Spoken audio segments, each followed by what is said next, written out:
Today, I'm going to be working on harvesting this patch of stinging nettle that I have been growing since fall of last year. Let me take you up close so you can see what it looks like. Hello friends, welcome to the Wonder Who channel. My name is Naja. If you're interested in gardening, cooking, food preservation, conversation, creativity, and a bit of frugality, then this is the place for you. So this is what my stinging nettle planting looks like. This planting is about 6 months old as of this video, and it is doing great. I've never harvested from it, and we've only had one stinging incident the whole time. So I became interested in growing stinging nettle because I learned that it has good health benefits and medicinal properties. So I proceeded to get some seeds and go ahead and grow this plant. There are tiny little hairs along the stem here, and the stems are of a square shape. I believe that stinging nettle is part of the mint family. It's not a minty herb, but is in that family of herbs with the square shaped stem. So, but yeah, there's little hairs on here and they have formic acid in them. So if you brush against that with your bare skin, that's not going to feel pleasant, so I've heard. But luckily I have plantain growing in my garden, and so I was able to help the person that got stung by it by giving them some crushed plantain to rub against their skin. So you get the alternating leaf node direction. So you have leaves growing this way, and then you have the next set of leaves growing that way. Over here on this stem of nettle, I'm starting to have some flowering occur. I'm not interested in any seed saving right now. The seeds I got are just from last year, and I've already have proof here in the garden that they are viable. But also, I have had this patch for this 6-month period.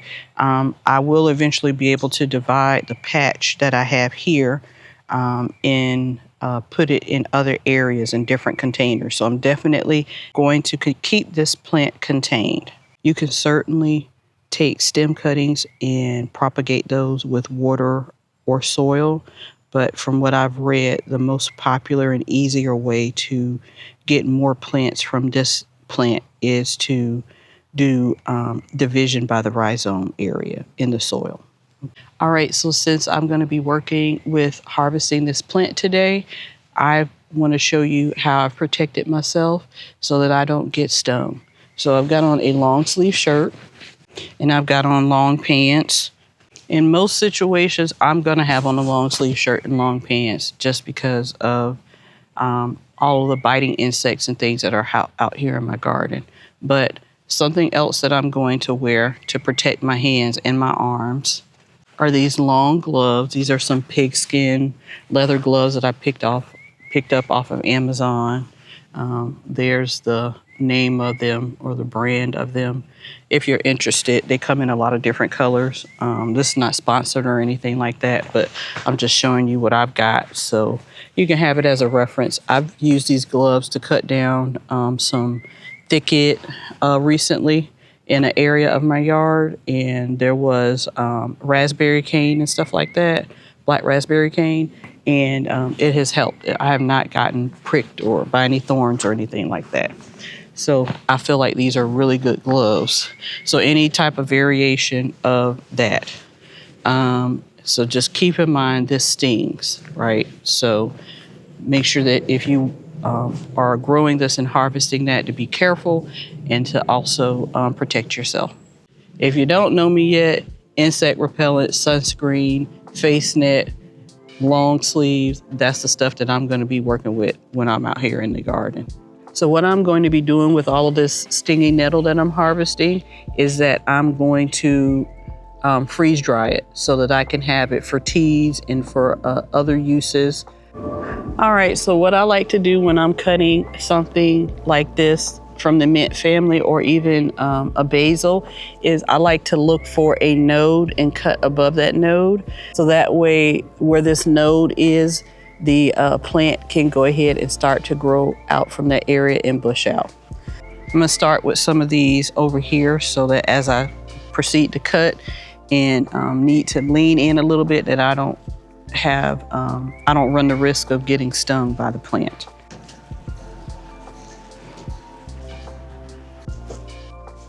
Okay, that's the last of it. All right, so that is what the plant looks like now that I have cut it back. So what will happen now that I've cut these plants back, and most of them right above a node, they'll start to bush out, and I'll have more nettle to be able to harvest in the future. So what I'm going to do with this next is I'm going to let it sit.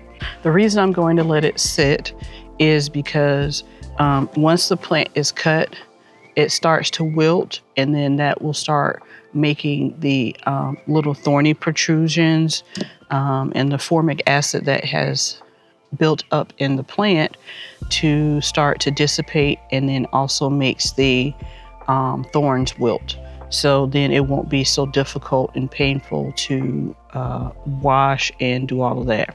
So I've seen that some wisdom on the internet says let it sit for an hour. I've seen some wisdom say 2 to 4 hours, and then I've seen some wisdom say up to 12 hours. So I'm going to err on the side of caution, extreme caution probably, and let this sit for 8 to 12 hours. So I'll be dealing with this probably first thing tomorrow morning with washing it, and then taking the leaves off the stem and get it in the freeze dryer.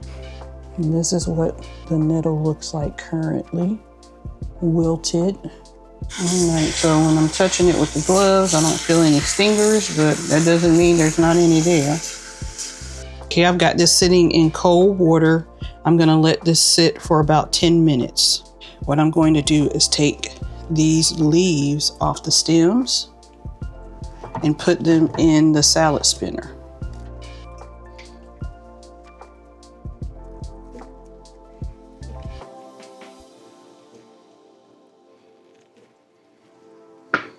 So my fingertips were starting to feel a bit tingly just with the orange glove on. So I went out there and got my pair of my work gloves that I think may help. So let's see how this does, because I was noticing a little bit of irritation. So it was like building up. So that little bit of discomfort, that's interesting. So I can't even imagine what my reaction would be if I had just touched it full-fledged on. So those gloves that I showed you are certainly a keeper to work with stuff like this, because formic acid is the same acid that is in, I believe, bee stings. So I do tend to have not the best reaction to those. So I just want to be careful here. Now that I think about it, I was watching some videos last night of different persons processing the nettles, and one of them that stood out to me, she was using tongs to agitate the leaves in the water. So now I know why. But she ended up processing her nettle straight from cutting. She didn't show that she let it sit or anything like that. So I thought I was in the clear. But that just goes to show you how resilient plants and nature can be. I get fascinated by that stuff. I also saw another video where the person was talking about they leave the leaves that are bigger like this, that have the flowering. They use it for like other purposes, like fertilization or something like that, or to make tinctures, but not for eating. And I'm not necessarily eating it, I'm just steeping the leaves for its benefit. So I don't think that this will fill up my entire freeze dryer, 5 trays. So I have some remaining catnip and some chamomile and calendula flowers that I've been harvesting each day and just letting to sit out to air dry. And put them in the freeze dryer on its own tray with this stuff. All right, we are done. So just so that we're square and under the understanding and got a working agreement, you know, I am not a herbalist. I'm not a doctor. I just have a fascination with medicinal plants and just gardening and plants in general. And I just want to see how some of these medicinal plants can be used in my household to help my family with maintaining health and helping when we have any illnesses or anything like that. So that's the disclaimer there.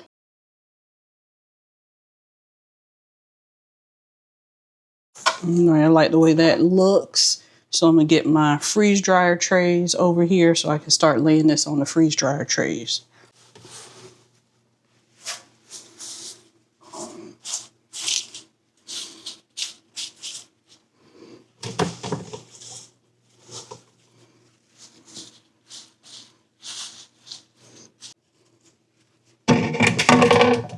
Okay, so we are done. We got 3 trays here. All right, so before I turn the freeze dryer on, I wanted to show you some of the things that I'm also going to dry since I have 2 extra slots. So I'm going to be using the freeze dryer Harvest Right lids, but you can use them upside down to freeze dry in. So I've got some lavender that's not completely dry, a little bit of stevia, probably the driest thing, and then I've got some mint in different stages of dryness. So I'm going to have this all go in one of the slots. And then this is the last of my catnip that I was growing hydroponically. So I said goodbye to that. And then I've got calendula, racina, calendula alpha. I've got a little bit of parsley, and then I've got a hydroponically grown Spilanthes toothache plant flower. Then I've got chamomile that I've been harvesting this week from my garden. So they're going to go in alongside the, I'm trying to be careful with that nettle, these 3 trays of stinging nettle.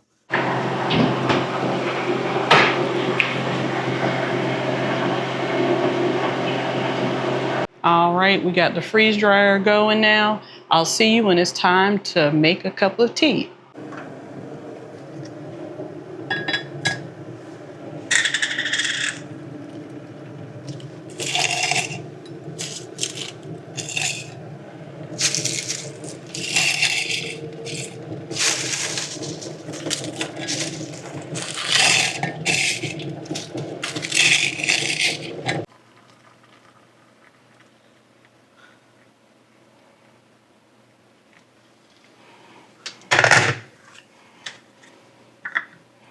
Well, good morning.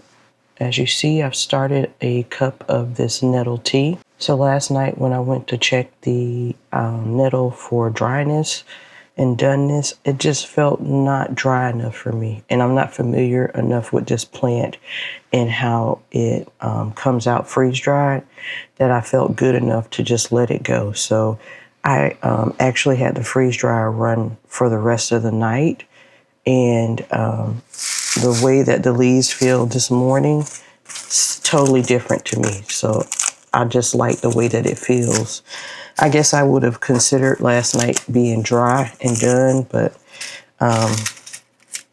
it actually didn't harm the plant or harm the leaves for me to dry it some more. So while the nettle leaves are steeping, I'm going to get everything else in a jar.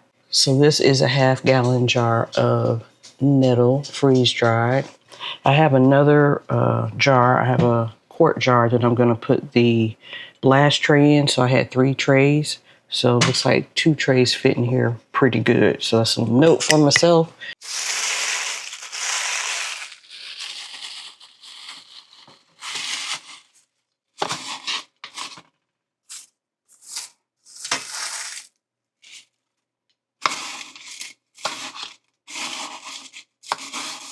So we have got 2 jars here, 1 1/2 gallon and 1 quart size jar of nettles. Later on, I'm going to get my manual vacuum sealer and vacuum seal the jars. And I'm going to start using this one first and have this one in pantry storage. What we have all come here to see is to taste this tea. So I will have to say, while I have been processing this by washing it, taking the leaves off, all of that, putting it in the freeze dryer, I've noticed this very mineral rich smell. which reminds me of like spinach and chard and things like that. And I have learned that people use nettles to eat as well, to make pesto or add it to soups, and they treat it like a spinach. So I have this light brown glass mug, so I can't really see what the color is or anything. I can smell like the water smells nettle-like. So let's taste it. Cheers. It tastes just like it smells.